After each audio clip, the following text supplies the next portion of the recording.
So anyway, we're here with uh, so you gonna do the intro there, my friend? Yeah, sure. So, welcome to this episode of the Sales Project. I'm Jason, I'm Nicole.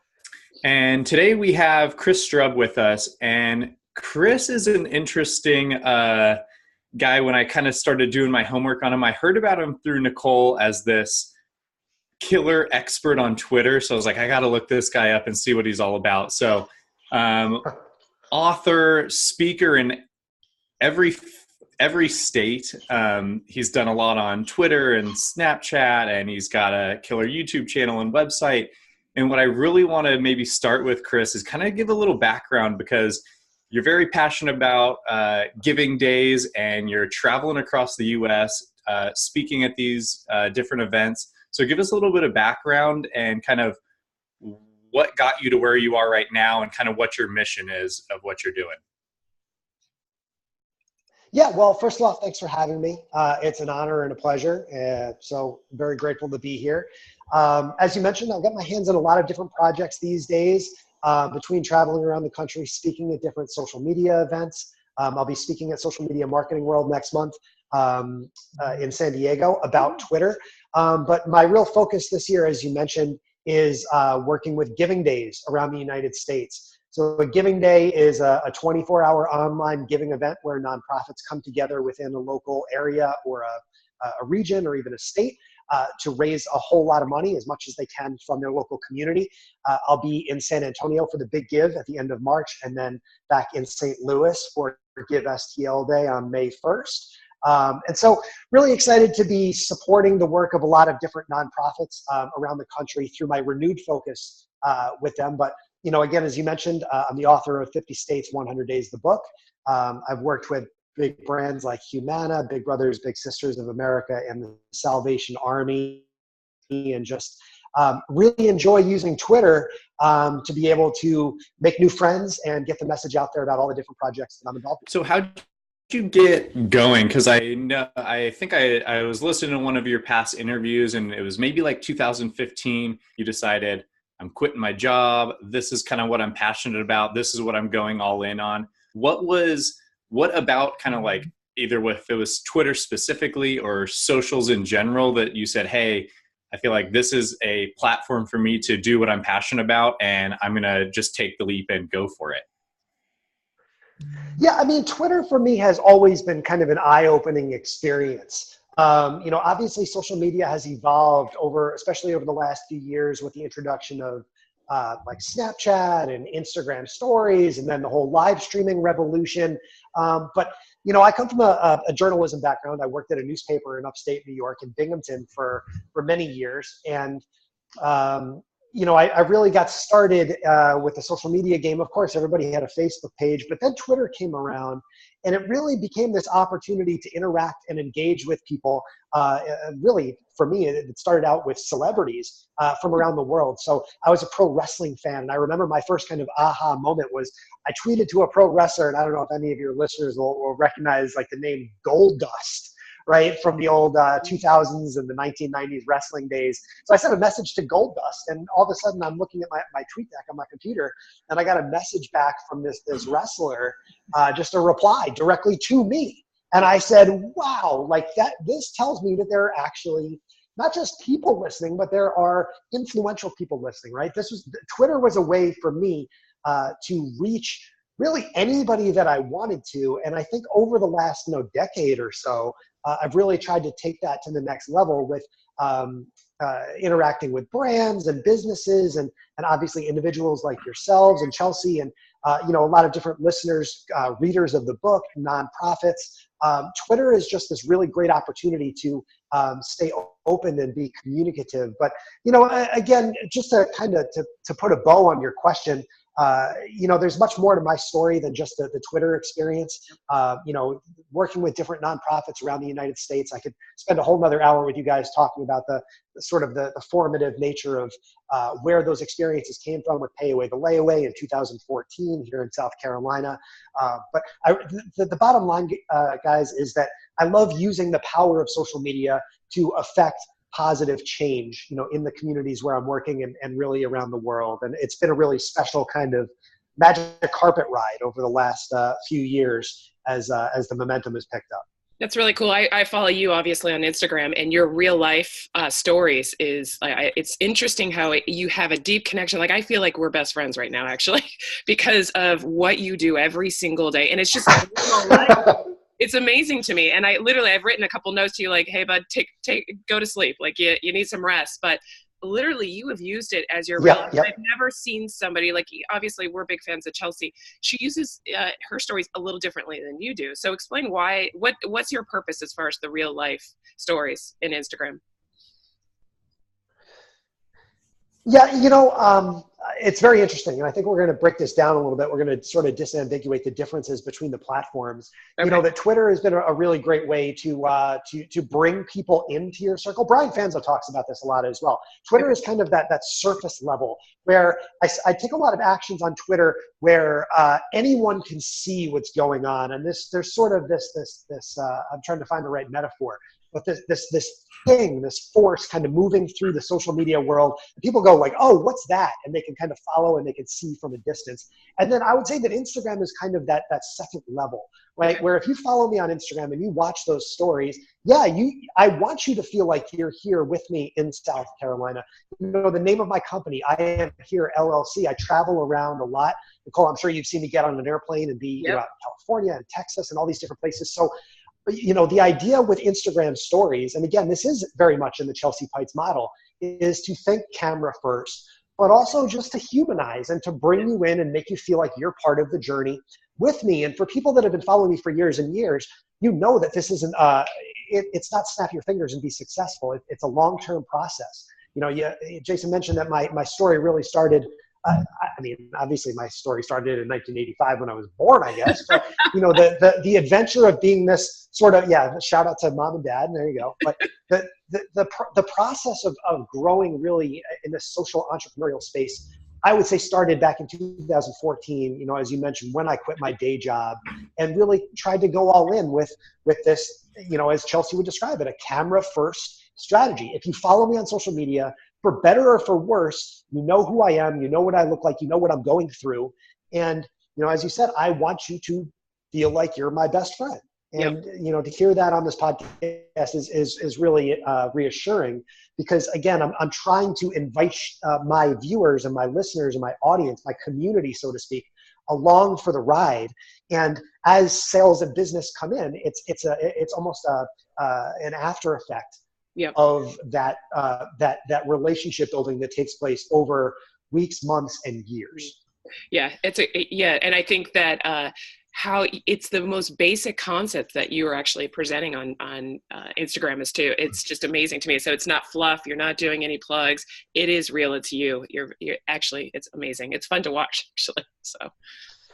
Well, yeah, again, I know we're talking sales today on the podcast. So you say that it's amazing that there are no plugs and stuff, but one thing that you do realize when you do follow me on Instagram is that there are plugs, right? Yes, I talk about being the giving day guy.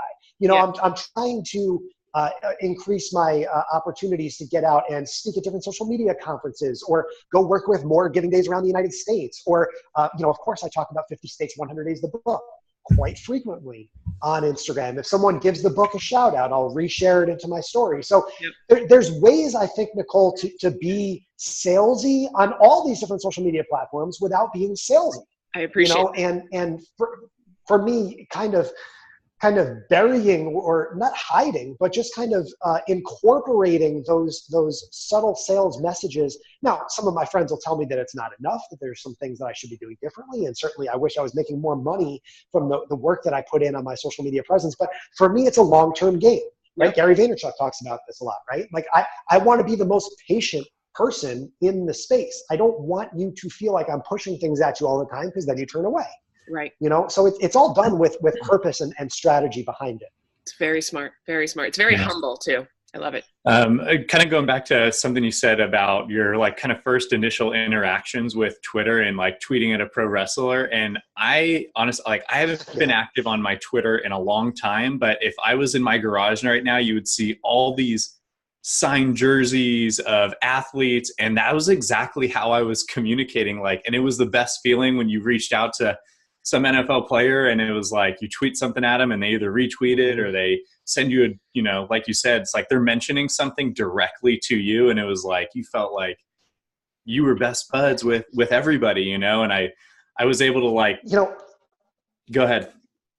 yeah, I was going to say Twitter is a very egalitarian platform, you know, that it really brings people together. And even if you don't have a lot of followers, I kind of talked about this in our private webinar with Chelsea, that it's an opportunity for people like us, you know, the regular Joe and regular Jane walking down the street to be able to interact with these people that have achieved this success either in our field or they're athletes or movie stars or musicians or whatever it is. Now, it's not a guaranteed way to do it, but in what space in the world is there a guaranteed way to get the attention of like Taylor Swift, you know, or, you know, JJ Watt or whoever it is you're trying to get, right? See, Jay, I remember signing baseball cards or sending out mailing out baseball cards to some of my favorite baseball players back in like the early 90s, right? Back when I was a kid. And, you know, you just cross your fingers and you hope that, you know, in a couple weeks, you might get an envelope back with an autographed baseball card. You know, I know Mariano Rivera was just recently inducted into the Hall of Fame, and I'll always have this permanent affinity for Mariano Rivera, even though I hate the Yankees, right? I'll always love Mariano Rivera because I remember back in the 90s, I sent Mariano Rivera a baseball card and he took the time to sign it and send it back. And that's cool, but it's not really scalable, right? It's difficult, like, okay, I gotta, you know, fill out the envelope and find the address and, you know, lick the stamp and close, right? With Twitter, you can make that sort of outreach en masse. You can do it at the, you know, the snap of a finger, right? If I wanted to tweet, now Mariano Rivera is not on Twitter, but if I wanted to tweet to some of the celebrities that we're talking about, or if I wanted to tweet to Goldust, you can boop, boop, boop, boop, boop, do that without even getting out of bed.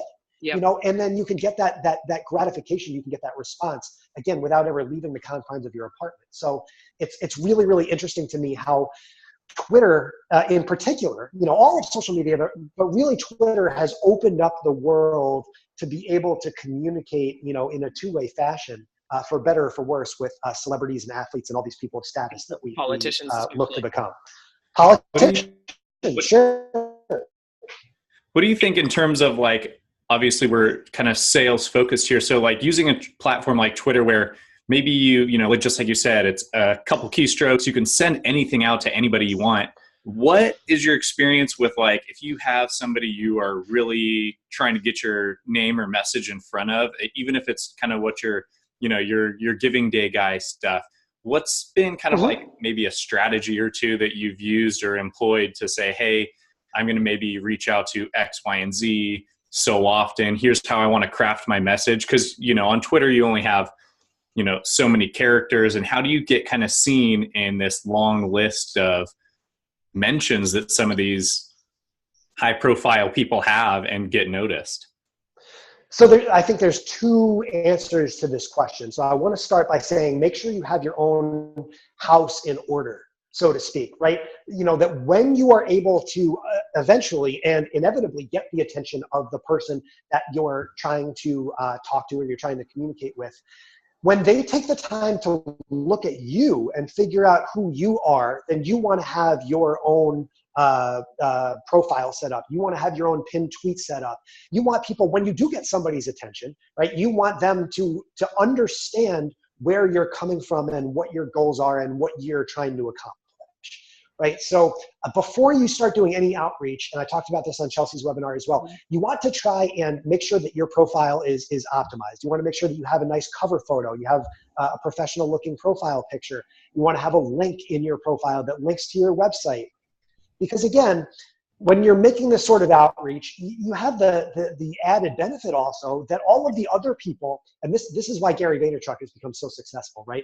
That Gary can't respond to everyone that's reaching out to Gary, but there's this whole community around Gary that reaches out to each other and supports each other because they're all Gary Vaynerchuk fans, right? So when you jump in his mentions, whether you're in an Instagram comment or on LinkedIn or on wherever it is, right? It's not exclusive to Twitter.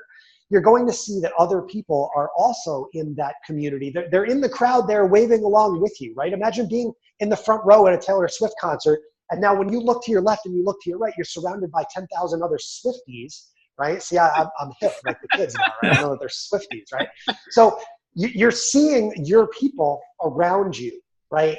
But when that person does reach out to you, you want to have it be very clear what your goals, what your intentions are, and why they should want to respond to you. I think the second part of the answer here is going to be persistence and consistency, right? So Twitter, just like everything else, is not a magic wand. This is kind of the problem that people fell into with Facebook Live and Periscope, is that we think that these platforms are a magic button that we can push, that when we go live, everything's going to be okay. Or when we create a podcast, and everything's going to be okay. Really, these tools are the first step on a journey to allow you to reach that point of success, right? So it's the same thing with sales and following up individually is going to be, okay, think of it as I'm starting this journey towards building this relationship with this person, whether it's, again, someone that you're looking up to or someone that you're trying to sell something to. Whatever it is, you want to build that relationship gradually, just like you're in a relationship with your significant other. You wouldn't just go up and when you meet someone in a bar, just drop down on your knee and offer them a ring. So why would you think that that's going to work on social media, right? That these platforms are really just a digital representation of how we act in real life. And when you treat them that way, when you treat Twitter that way, you're bound to see more success with your relationship building and ultimately your sales. Great acronym as far as I'm going to use that. You dated. It never proposed to somebody on Instagram. So I guess a good question would be, where do you see social media, Twitter, all that in the next 5 years? Where do you see the major platforms? Where are they going? Where do you see the direction of all the platforms? This is a very tricky question, yep. right? And we should disambiguate that we're recording this on February 8th, right? Because who knows, on February 10th, there could be more news that comes out that something's happening or some platform is being acquired. So it's always a very timely sort of discussion. I know that there was some news announced this week that Twitter's daily active user base is actually lower than Snapchat's, which I thought that was a little surprising to me, but. For me, I don't see Twitter going anywhere just because of the unique nature of the platform, that it's so different by design that there's not really another platform that fits the exact niche that Twitter does, right? Whereas over the last few years, when we see different players trying to get into the space, they're really mimicking what other more successful platforms are doing, right? These live streaming platforms, for example, they're all trying to eat at the market share of something like Periscope, something like Facebook Live, right? Whereas you have these behemoths like Facebook that are just so embroiled with resources that they can push out all of these other little competitors. But Twitter kind of lives in its own unique space, right? Twitter has this long history. It's got a very dedicated, engaged user base. I think Twitter still has a future. And I think more importantly, again, it's not my job to pontificate or to really I'm not a stock trader, sure. Right? I look at the value of a platform for us, right? Is there value for you guys, for your listeners especially, to jump on and have a Twitter account right now? I would say yes, absolutely, right? Whereas if we're talking about Snapchat, I would say, well, look at your audience, but probably not, right? So where do I see the platforms going in 5 years? I hope that there's this continued push towards restoring people's privacy and emphasizing the way that people can use these things safely and securely. But I do certainly see, both Facebook and Twitter and Instagram. I don't see them going anywhere, so to speak, in terms of departures in the next few years. Awesome. What obviously you're on a lot of platforms, and I think that's one of the things too, like you mentioned Gary Vaynerchuk of you want to have content everywhere in as many places as you can, and we're talking about value in terms of like whether it's your sales process or your individual kind of value proposition, but what's your number one platform where if you said, hey, you can only pick one, the rest are disappearing, what are you sticking with? Twitter. Twitter. I think that Twitter has the most, just the discoverability is what really appeals to me, right? As someone who's always trying to get his brand out there more and more and trying to reach more people in terms of trying to, like we talked about before, visit new giving days or go speak at more conferences, stuff like that. You can do all of this relationship building, and you can most easily be discovered via Twitter. There's also a lot of capabilities with multimedia on Twitter, where you can reply and you can send GIFs to people. We could talk all day about using video on Twitter and how I've used kind of video replies to stay top of mind with people, from a camera first perspective on Twitter, right? And what I really love doing on Twitter is resharing and I love using the term like resurfacing content from other places onto Twitter, right? So if I create a really good Instagram story, and it's great that the people that follow me on Instagram are going to see it. I love that. But I also want the world to see it. And there's no better place for the world to consume that content if they want to than on Twitter, right? Twitter solves that discoverability problem that Snapchat always had and Instagram still kind of has, Right. And Twitter does, even though most people don't use it this way, Twitter really does give people an opportunity to leverage video in ways that I think there are a lot more opportunities to come in the years ahead. So if I had to go with one platform, and not just because I have my biggest audience there, I'm sticking with Twitter for all of the reasons I just mentioned.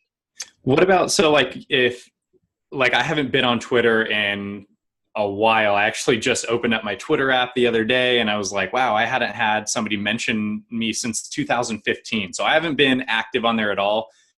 So obviously some things with video and some of those things are very different from the last couple of years when I was more active on it. But Sure. what if I'm like jumping back into the game where I'm saying, hey, I'm going to start using Twitter, and you mentioned discoverability. What's my ground zero in terms of getting my content out there? Is it video stuff? Is it hashtagging? Like what direction do I go to kind of broaden my audience and make sure my content is being seen by the masses or who I'm targeting to have it seen by? So I'm gonna break down the very, very last part of what you just said, where you said being seen by the masses. And I'm gonna ask you point blank, does it matter if your content is being seen by the masses, or does it matter that your content is being seen by the right people, right? Because that's where your disambiguation, and that's where you're gonna have to make a decision as to what your strategy is on Twitter, right? If you're trying to pursue the masses, I'm going to make the point that I think your goals are probably in the wrong direction. Right. So Twitter is really a great, great way to engage in conversations. And there's nothing stopping you, whether you haven't used Twitter for 4 years or you've never used Twitter before in your life, there's nothing stopping you from jumping on Twitter immediately and engaging in conversations that are going to bring immense value to you. You just need to know where to find those conversations. Right. Like the metaphor I used before about being at a Taylor Swift concert or a Gary Vee show. Right? If you just go to, if you've never used Twitter before and you went on to Gary Vee's Twitter and you looked at the replies to his latest tweets, you're going to find there an engaged and interactive community that I think is probably going to really fit, especially for the listening audience here on this particular podcast.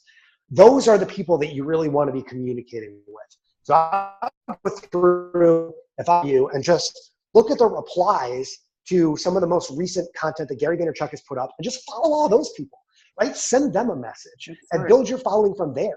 Take advantage of the work that other people have done, right? And I would use the same metaphor for Chelsea too, but Chelsea I know doesn't use Twitter very often as well. So find some people that are active on Twitter and then jump into their audiences and don't be cavalier about it. Like there's a reason why those people are respecting and they're interacting with that thought leader, that Chelsea or that Gary, right, is because that person has been doing it for years and years and years. So start out by being an active community member and a supportive community member and work your way up from there. You can also use Twitter lists, right? So you can go on and create lists of people that you want to pay attention to, that, whether they're, and you guys do this much more than I do as salespeople, right? Is look at who your warm leads are and your long-term leads, however you want to classify people. And think of your Twitter the same way, right? That we want to build relationships with certain people on a short-term basis, on a long-term basis. You can build your own Twitter.